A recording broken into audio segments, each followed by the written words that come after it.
दोस्तों, हम आपका स्वागत करते हैं आज रात की प्रार्थना में। और आज मैं आपसे बात करना चाहता हूं कि प्रभु आपको आपके जीवन के हर एक क्षेत्र में आगे बढ़ाएगा, प्रभु आपकी उन्नति करेगा, प्रभु आपको प्रमोट करेगा। लेकिन ये सब कैसे होगा? हम लोग सीखते हैं यीशु मसीह के जीवन से।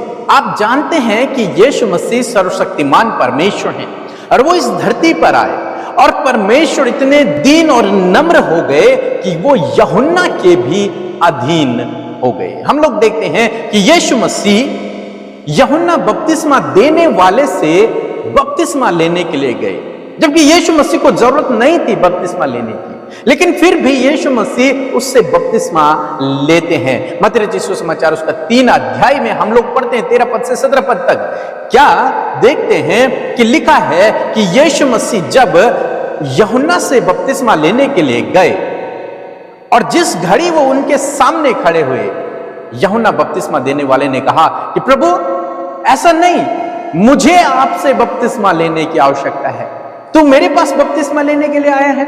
लेकिन यीशु कहते हैं, नहीं यूहन्ना, इस समय ऐसा ही होने दे।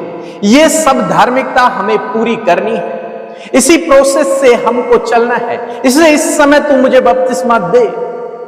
जबकि यूहन्ना इनकार करता है, क्योंकि यूहन्ना यीशु को पहचानता है कि यीशु कौन है। यीशु सर्वशक्तिमान परमेश्वर है, उद्धार करता है और उसको बपतिस्मे की आवश्यकता नहीं है। यूहन्ना कहता है कि वो पवित्र आत्मा से बपतिस्मा देने वाला है और मैं उसके जूती के बंद भी नहीं खोल सकता हूं, ना ही बांध सकता हूं, मैं इस योग्य भी नहीं हूं। वही परमेश्वर जिसके विषय में यूहन्ना गवाही देता है, जिसे यूहन्ना उद्धारकर्ता बताता है, जिसे यूहन्ना मसीह बताता है, वही मसीह आज इतना दीन नम्र हो गया कि वो यूहन्ना के भी अधीन हो गया। यूहन्ना से कहा, नहीं यूहन्ना, तू मुझे बपतिस्मा दे। और क्या हुआ जब यूहन्ना ने प्रभु यीशु मसीह को बपतिस्मा दिया? आप जानते हैं क्या हुआ?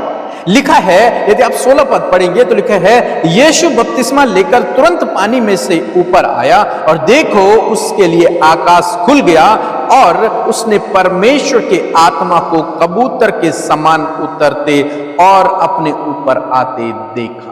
परमेश्वर का आत्मा यीशु मसीह के ऊपर उतरा। उस समय यीशु मसीह 30 साल के थे। हालांकि यीशु मसीह पवित्र आत्मा से ही जन्मे थे, लेकिन कहीं पर भी यह नहीं लिखा कि यीशु मसीह के ऊपर पवित्र आत्मा उतरा और सब लोगों ने देखा, नहीं।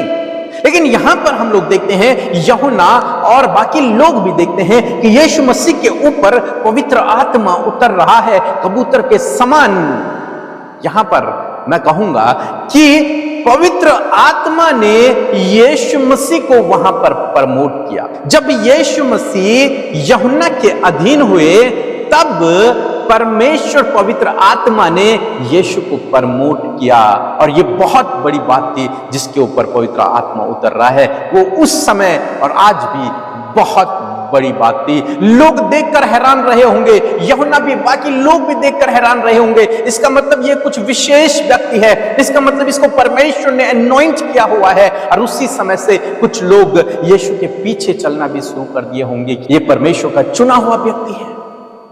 तो जब आप अधीनता में अपने जीवन को व्यतीत करते हैं, जब आप परमेश्वर के अधीन होते हैं, तो पवित्र आत्मा आपको प्रमोट करता है। आगे कुछ इस प्रकार से हुआ, लिखा है 17 पद में, और देखो यह आकाशवाणी हुई, यह मेरा प्रिय पुत्र है जिससे मैं अत्यंत प्रसन्न हूं। दूसरी बात हम लोग देखते हैं कि स्वयं परमेश्वर यीशु को प्रमोट कर रहे हैं। स्वयं परमेश्वर यीशु के बारे में बता रहे हैं कि ये मेरा प्रिय पुत्र है। आकाशवाणी हुई, परमेश्वर ने स्वयं कहा कि ये मेरा प्रिय पुत्र है। और इस बात को भी सब लोगों ने सुना होगा। उस समय तक यूहन्ना सबसे बड़ा था वहां पर, और सब लोग यूहन्ना के पास जाते थे बपतिस्मा लेने के लिए। लेकिन मैं सोचता हूं, जब पवित्र आत्मा यीशु के ऊपर उतरा, जब परमेश्वर ने आकाशवाणी की, तब उसके बाद सब लोगों की नजरें यीशु की तरफ गई होंगी। ये कोई विशेष व्यक्ति है, क्योंकि आज से पहले यीशु के साथ में कभी ऐसा नहीं हुआ, और ना ही उन्होंने किसी ऐसे व्यक्ति को देखा जिसके लिए आकाशवाणी हुई हो, जिस पर पवित्र आत्मा हुआ हो, उतरा हो। लेकिन आप जानते हैं ये सब कब हुआ? कब परमेश्वर ने प्रमोट किया यीशु को? कब परमेश्वर ने इंट्रोडक्शन किया यीशु का कि ये मेरा प्रिय पुत्र है? कब पवित्र आत्मा उतरा यीशु के ऊपर? जब यीशु मसीह स्वयं यूहन्ना के अधीन हो गए।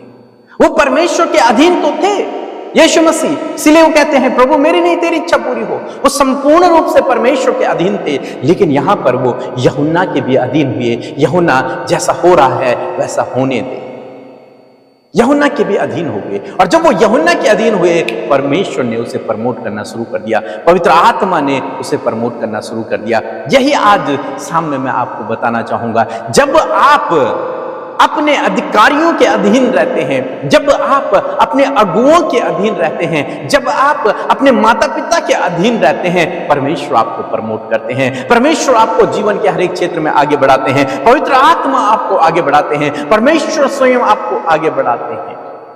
बाइबल कहती है कि हमें मसीहों को परमेश्वर के अधीन रहना है, पत्नियों को पति के अधीन रहना है, बच्चों को माता पिता के अधीन रहना है, और हर मसीह को अपने अधिकारियों के अधीन रहना है। यहां तक कि बाइबल कहती है गवर्नमेंट के भी अधीन रहना है।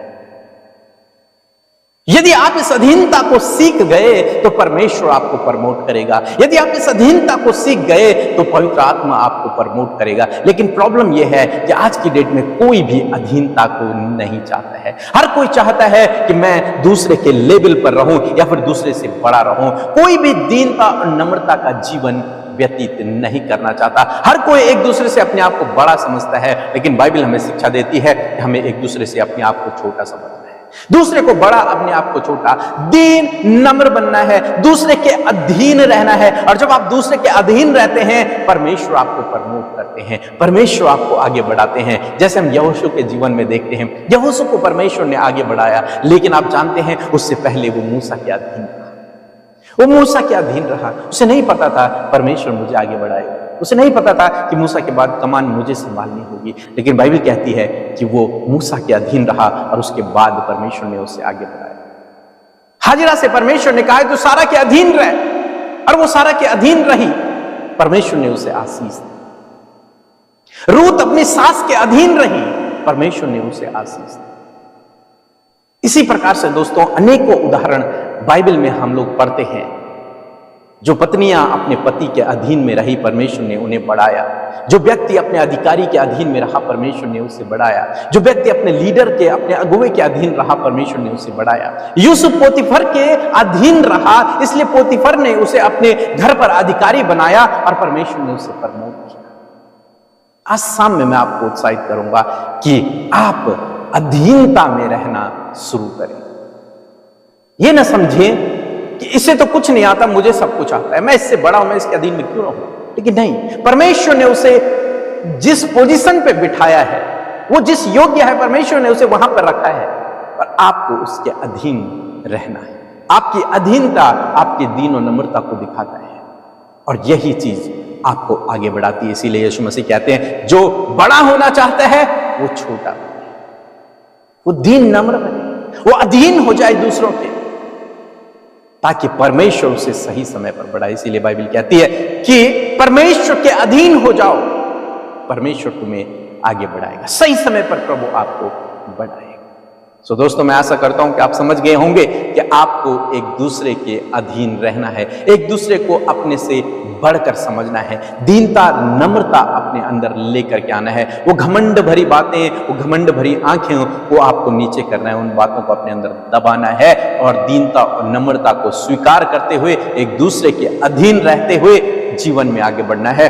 परमेश्वर आपको हर एक जीवन के हर एक क्षेत्र में आगे बढ़ाएगा, आशीष देगा। सो प्रभु आपको इस वचन के द्वारा बहुतायत से आशीष देगा। आमीन।